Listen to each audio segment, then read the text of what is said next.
بیرکاری پۆلی هەفتەمەی بنەڕەتی کتێبی بیرکاری بۆ هەمووان لاپەڕا 34.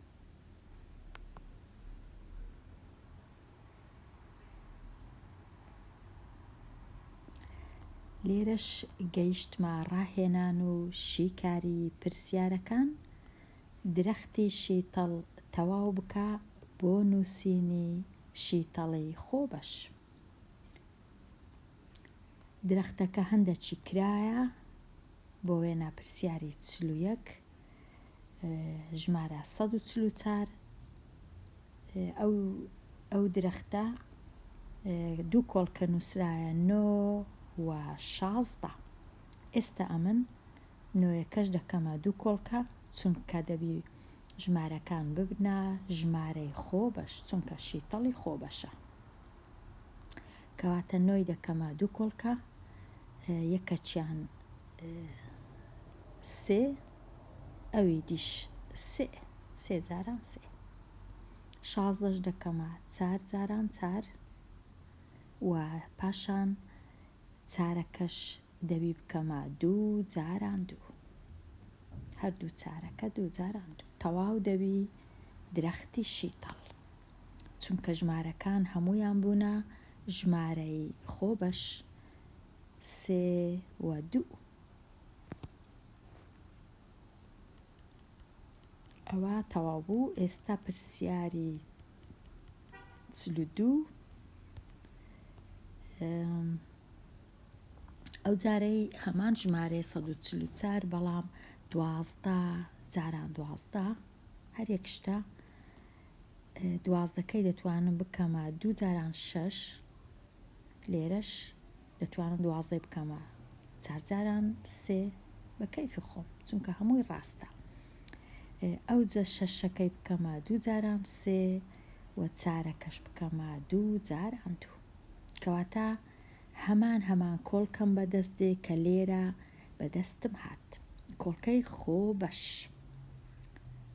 شیتەڵی خۆبەش هەمان کۆڵکەیە هەرکوو دەست پێ بکەم و هەنگاوەکەم هەتا ئەگەر وەکو یەکیش نەبی بەڵام ئەنجامەکە وەکو یەکە. پرسیاری 43 ژمارە 220 و 10 20ەکەش دەتوانم بکەمە 10 جاران 2 ئەو دێش دەتوانم ئەمن ئەو های دەنووسم چونکە جێم نییە هەمان شتە ئەگەر ئەو های بنووسم یان ئەو های بنووسم. دەیەکەش دەکەمە 10 جار ببورن 5 جاران 2 لێرە ئەو دەیە دیسان دەکەمە 5 جاران 2. ئێستا کۆڵکەکانی بەدەستم هات چییە 5 2 2 2 5 واتە 2 توام 3 جاران 5 توان 2. ئەو جارەی هەمان ژمارەیە 200 بەڵام هەنگاوی یەکەم لە جیاتی نووسرابی 20 جاراندا نووسرایە 25 جاران 8 هەمان شتە.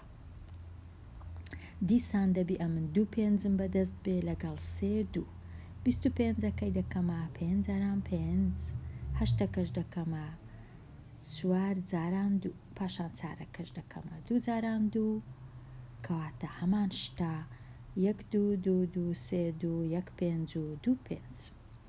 کەواتە لێرە دەیانەوێت لەو کتێبەی ئەوەی بسەلمێنن کە هەرکوو شیتەڵی خۆبەش بکەین تەنیا یەک شیتەڵی خۆبەش هەیە لە ئەنجامدا هەمان کۆڵکەم بەدەست دێ هەرکوو دەست پێ بکەم و هەنگاوەکانم هەرکوو بی.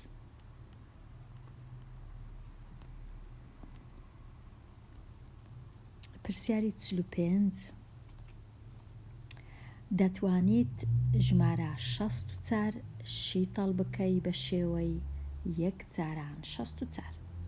لێرە زۆر گرنگە ئەمن دەبی بزانم شیتەڵ لێک دەرکەم شیتەڵ و شیتەڵی خۆبەش دووشتی زۆر جیاوازن. ئەگەر یەکێک لێم بپرسی 64 شیتەڵ بکە بیکە تەنیا دوو کۆڵکە ئەمن دەتوانم یەکسەر ئەوها بنووسم بەڵام لە کاتی شیتەڵی خۆبەش ناچارم هەر شیتەڵ بکەم هەتا کۆڵکەکان هەمویان دەبنە ژمارەی خۆبەش. ژمارەی خۆبەشیش دەبی هەموو جارێ بەبیرە خۆم بینمەوە کامە ژمارە خۆبەشە. ئەو ژمارانە هەندێکیان لە ژمارە خۆبەشەکانن. گرنگترینیان ژمارەی خۆبەش دەبی هەر بزانم 2 3 و 5 و 7 و 11 13 17 19 23 و 29 و 31 و 37. ئەگەر هەمووشیان نەزانم چونکە مەبەستم هەمویان ئەوەی کە لەو وێنەیە دەبینن. ئەوە ژمارە خۆبەشەکانی بچووکتر لە 100. بەڵام پێویستە هەر هیچ نەبی ڕیزی یەکەم و نیوەی ڕیزی دووەمیش بزانم.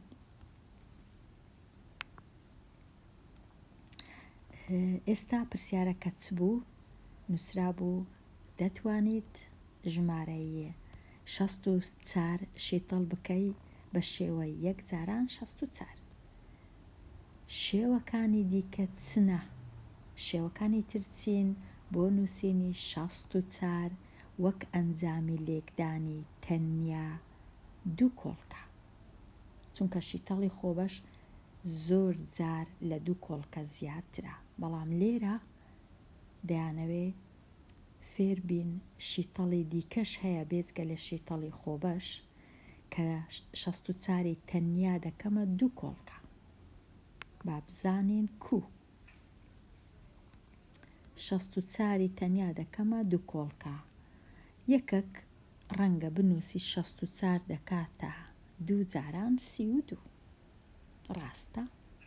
یەکەش کە بنووسی 64 دەکاتە 4 جاران 16. ئەوەش ڕاستە. یەکەش کەش دەنووسی 64 دەکاتە 8 جاران 8. ئەوەش هەر ڕاستە بێگومان بێجگە لە یەک جاران 64ش. کەواتە بە 4 شێوە دەتوانم شیتەڵی 64 بکەم تەنیا بیکەمە دوو کۆڵکە. بەڵام هیچ لەو شیتەڵانە شیتەڵی خۆبەش نینە. ئەوە شیتەڵی تەنیا 64 دەکەمە دوو کۆڵکە، تەنیا دوو کۆڵکە.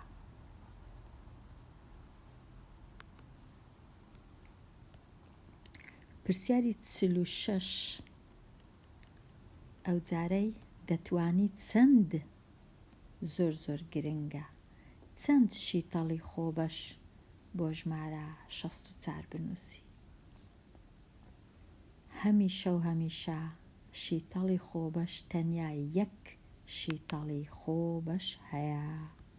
واتە 64 لێرە هەرکوو دەست پێ بکەم لە دواییدا بۆ وێنە ئەگەر بمەوێ ئێرە بکەمە شیتەڵی خۆبەش. چ دەکەم؟ 32 دەکەمە 4 جاران 8، 4 دەکەمە 2 جاران 2، 8 دەکەمە 2 جاران 4، دیسان 4 دەکەمە 2 جاران 2. شیتەڵە خۆبەشەکە چی لێ هات؟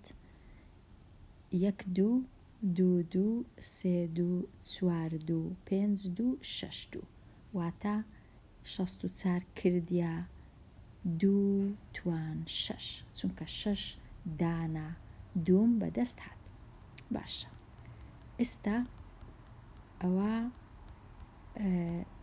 ئەو شیتەڵە خۆبەشە کە بە هەنگاوی بەو هەنگاوی دەستم پێ کرد 2 جاران 32. ئەدی ئەگەر بەو هەنگاوی دەست پێ بکەم شیتەڵی خۆبەش کووە؟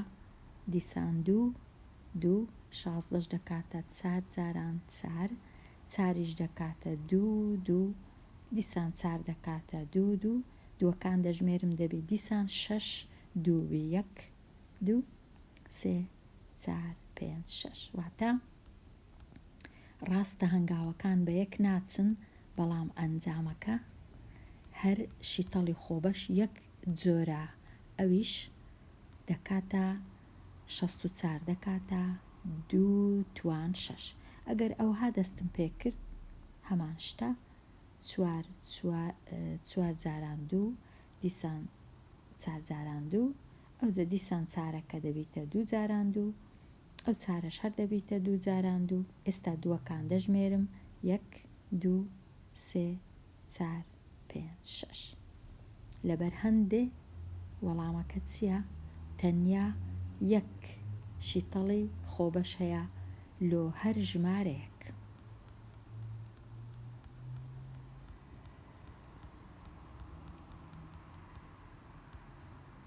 بەڵام زۆر جۆرە شیتەڵ هەیە کە خۆبەش نییە. لێرە کە دەکەینە ژمارەکان دەکەینە دوو کۆڵکە. ئێستا ژمارەی دابەشی گونجا و بۆ هەر شیتەڵکردنێکی خۆبەش بنووسە. ئەوە زۆر ئاسانە، ئەوەی لەسەرمە تەنیا جاران لێکدانی ئەو ژمارانەیە. دوو توان دوو دەکاتە چار، دەنووسم چار جاران نۆ جاران پێنج. ئەگەرە من چار جاران پێنجی بکەم ئاسانە، دەکا بیست. بیست جاران نۆش دەکاتە ١٨٠. واتە ئەگەر ١٨٠ شیتەڵکەم ئەو های لێ دێ. دوو دووم بەدەستێ لەگەڵ دوو سێ لەگەڵ یەک پێنج. لێرە دوو توان شەش زانیمان ئێستا دوو توان شەش دەکاتە ٦٤. ٦٤ جارانی پێنجی دەکەین. 64 جاران پێنج. ئەگەرە من بەشینەوەی دروستکەم یەکەم جار ٦ جارانی پێنجی بکەم، ٦ جاران پێنج دەکاتە ٣٠٠. ئەوجە 4 جاران پێنج دەکا 20 کەواتە دەبی بکاتە 320.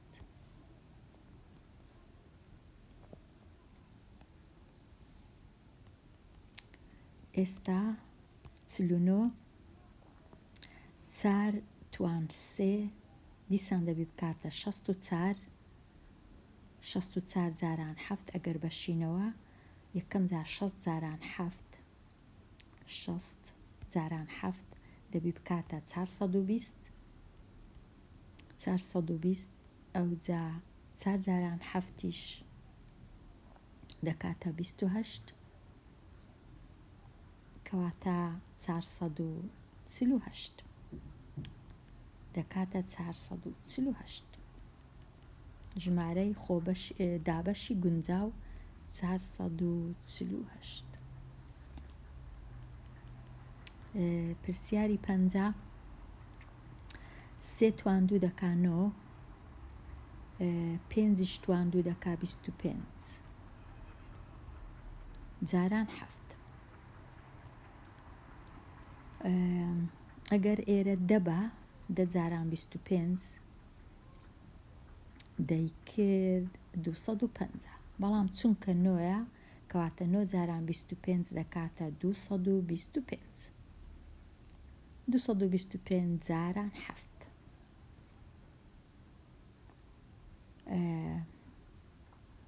هەفت جاران پێنج 35. 2 جاران هەفت 14. 14 و سێ دەکا 17.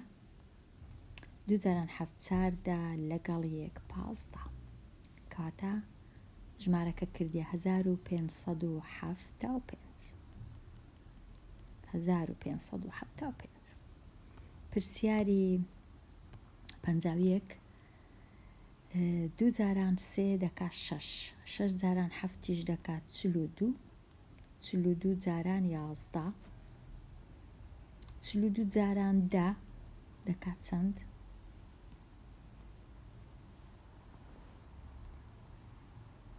دەکا 420. 420 ئەو جا لەگەڵ 42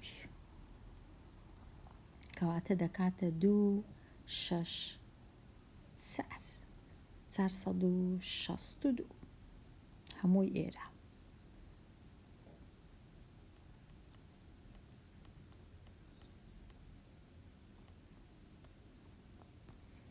بیست و سێ جاران 29 ئەگەر ئێرە سی بە 23 جاران سی دەیکردە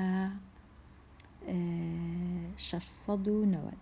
بەڵام سی نییە 29 کەواتە 23 لێ کەم دەکەینەوە 10 لێ بڕوا 7 8 2 لێ بڕوا 6 و 6 کەواتە لێرە ئەنجامەکە دەکا 667 667 ئێرە 9 جاران 13 9 جاران 3 27 9 جاران 1 9 لەگەڵ 2 11